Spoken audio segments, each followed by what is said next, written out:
अस्सलाम वालेकुम स्टूडेंट्स। आज हम साइबर क्राइम की जो रिस्ट्रिक्शंस और इशू ऑफ साइबर क्राइम आज का हमारा टॉपिक है। हम ये पढ़ेंगे। सबसे पहले हम नज़र डालते हैं साइबर क्राइम के ऊपर, जैसा कि हम पहले भी पढ़ चुके हैं, हमारा लेक्चर अपलोडेड है साइबर क्राइम और उसकी काइंड्स के ऊपर। साइबर क्राइम होता है कि किसी का जो डिजिटल जो डेटा होता है, मोबाइल का डेटा हो गया, जीमेल वगैरह हो गया, ये हमने किसी ने हैक कर लिया। और ये एक मतलब बहुत सारी जगहों पे होता है, यानी कि बॉर्डर क्रॉसिंग के भी होता है, कंट्री के अंदर रहते हुए भी ये हो सकता है। स्टूडेंट्स, सबसे पहले हम इसके पढ़ेंगे जोरिस्ट्रिक्शन, उसके बाद हम इसके जो है ना जो इश्यूज़ हैं वो पढ़ेंगे। सबसे पहले हमारे पास आते हैं जोरिस्ट्रिक्शन। जोरिस्ट्रिक्शन के अंदर स्टूडेंट्स हमारे पास सबसे पहले आती है टेरिटोरियल जोरिस्ट्रिक्शंस। टेरिटोरियल नाम से ही ज़ाहिर है, देखें टेरिटोरियल यानी कि जियोग्राफिकल एरिया। अब कौन सा जियोग्राफिकल एरिया देखना है? सबसे पहले जो हैकर है वो कहाँ पे रह रहा है, और जहाँ पे इफ़ेक्ट हुआ है वो कौन सी कंट्री है। ठीक है, दो चीज़ें हमने देखनी है। हैकर कहाँ पे बैठा हुआ है, मिसाल देता हूँ। अब एक देखने ए कंट्री है, ठीक है, वहाँ पे एक हैकर बैठा हुआ है, वहाँ से वो बी कंट्री का एक सर्वर हैक कर लेता है। ठीक है स्टूडेंट्स, अब हाँ, ये देखें, अब दोनों कंट्रीज़ कहेंगी, कोई कहेगी जो है ना इसको वो दोनों कंट्रीज़ क्लेम करेंगी। ए कहेगी ये मेरी कंट्री का पर्सन था, मैं इसको डील करूँगा।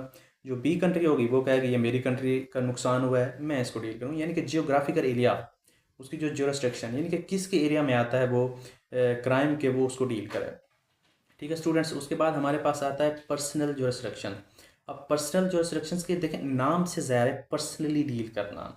मैं आपको इसकी एक एग्जांपल देता हूँ। अब देखें, ए कंट्री का बंदा है, ठीक है, वो बी कंट्री के अंदर बैठा हुआ है। किसके अंदर? बी कंट्री के अंदर बैठा हुआ है, लेकिन वो सर्वर सी कंट्री का हैक करता है, वो सर्वर को हैक कर लेता है। अब देखें, अब यहाँ पे अब किसका नाम बनेगा? जो ए कंट्री का हैकर था वो बी कंट्री के अंदर बैठा हुआ था, लेकिन उसने सर्वर जो है ना सी कंट्री का हैक किया, लेकिन ए कंट्री का बंदा था। अब ए कंट्री कैन क्लेम कि वो जो है ना ये मेरा पर्सनली बंदा है, मेरी कंट्री का बंदा है, इसलिए इसकी जो रिस्ट्रिक्शंस रिलेट टू मी आती है। ठीक है, तो मैं इसका जो है ना केस ये डील करूँगी, कंट्री कह रही है पर्सनली। ठीक है स्टूडेंट्स, उसके बाद पर्सनल जुरिस्डिक्शंस के बाद हमारे पास एक और आता है, पास आता है इफेक्ट बेस्ड जुरिस्डिक्शन। अब इफेक्ट बेस्ड जुरिस्डिक्शन क्या होती है स्टूडेंट्स? हमारे पास आती है इफेक्ट बेस्ड। अब देखें, ये भी नाम से ज़ाहिर है, वो कंट्री डील करेगी जिसको नुकसान हुआ है, जो इफेक्टेड हुई है। अब इसकी एक मिसाल दे देता हूँ। इसकी मिसाल है, अगर ए कंट्री का बंदा, ए कंट्री ए कंट्री का पर्सन बी कंट्री के जो है ना सर्वर को हैक करता है। अब देखें नुकसान कहाँ पे हुआ। बी कंट्री कहती है, क्लेम कर सकती है, बी कंट्री कहती है जी ये हमारा सर्वर हैक हुआ है, ठीक है, हमें नुकसान हुआ है, हमारे लोगों को नुकसान हुआ है, तो इसका जो कार्रवाई है, जो इन्वेस्टिगेशन है, वो हम लोग करेंगे। इफ़ेक्टेड कंट्री जो है ना वो इन्वेस्टिगेट करेगी, कार्रवाई करेगी, ठीक है, वो इस केस को डील करेगी। ये होती है इफेक्ट बेस्ड जुरिस्डिक्शन। स्टूडेंट्स, हमारे पास एक और आती है सब्जेक्ट मैटर जुरिस्डिक्शन। ये भी हम नाम से ज़ाहिर है, मैटर मतलब मसला, और सब्जेक्ट मतलब जो करने वाला है। अब हर कंट्री के अंदर ना एक कोर्ट होती है जिसे साइबर क्राइम कोर्ट कहते हैं। अगर कोई भी केस अराइज होता है तो उस कोर्ट के अंदर सुना जाता है, वो कोर्ट सुनती है। ठीक है, अगर ये चीज़ अगर इंटरनेशनली है, ठीक है, बैनुल अक़वामी तौर के ऊपर, तो ये एक इंटरनेशनल भी एक साइबर कोर्ट जो है ना मौजूद है। ठीक है, जो एक कंट्री दूसरी कंट्री का अगर कोई रूल वैलिडेट करती है तो वो इंटरनेशनल लॉ जो है ना इस चीज़ को डील करता है, उसकी कोर्ट डील करती है। ये हमारे पास है सब्जेक्ट मैटर। ये हो गया सब्जेक्ट मैटर का हमारे पास। अब स्टूडेंट्स, हमारे पास एक आता है यूनिवर्सल जुरिस्डिक्शन। यूनिवर्सल जुरिस्डिक्शन जैसे कि नाम से आप लोग देख रहे हैं, नाम से ज़ाहिर है, क्या ज़ाहिर है? Universal, all over the world. अब ये मैं इसकी आपको एग्जांपल देता हूँ। अब एक कंट्री के अंदर अगर पोर्नोग्राफी चैनल बनाया जाता है और ये चीज़ ये पोस्ट कर दी जाती है कि जो है ना अपने जो चाइल्ड वगैरह की जो पोर्नोग्राफी है वो इस चीज़ के ऊपर अपलोड करेगा तो उसको पे किया जाएगा। हर कंट्री के लोग हिस्सा ले रहे हैं पोर्नोग्राफी, यानी कि वीडियोस बना के जो है ना उसके ऊपर पोस्ट कर रहे हैं, तो हर कंट्री ये क्लेम कर सकती है कि इस केस को हम डील करेंगे। क्यों? क्योंकि ये देख रहे हैं, नाम से ज़ाहिर है कि ये पोर्नोग्राफी अपलोड हो रही है। ठीक है, हर कंट्री यूनिवर्सली हर कंट्री जो है ना उस केस को डील कर सकती है, तो हर कंट्री के बंदे ऐड है ना उसके अंदर। ठीक है, इसके बाद हमारे पास ये जो रिस्ट्रिक्शंस हमारे पास हो गई। ठीक है स्टूडेंट्स, इसके बाद हमारे पास जो इश्यूज़ होते हैं, ठीक है, सबसे ज़्यादा जो हमारे पास मेन होते हैं इशू होते हैं, ये साइबर क्राइम को पहचाना कैसे जाए। ठीक है, हमारे पास सबसे पहला इशू क्या आता है? स्टूडेंट्स हमारे पास जो इशू आता है वो आता है यानी कि क्रॉस बॉर्डर। मिसाल देता हूँ आपको। सबसे पहले हमारे पास क्या आता है, क्रॉस बॉर्डर नेचर। अब एक कंट्री है, ए कंट्री बी कंट्री के सर्वर को हैक करती है, ठीक है। बी कंट्री के सर्वर को हैक कर लिया, उसके बाद हमें पता ही नहीं चल रहा कि इस केस को डील कौन करेगा। ए करती है, ए कंट्री कहेगी ये जो मेरे मतलब ए मेरी कंट्री में बैठ के इसने हैक किया तो इस चीज़ को मैं डील करूँ।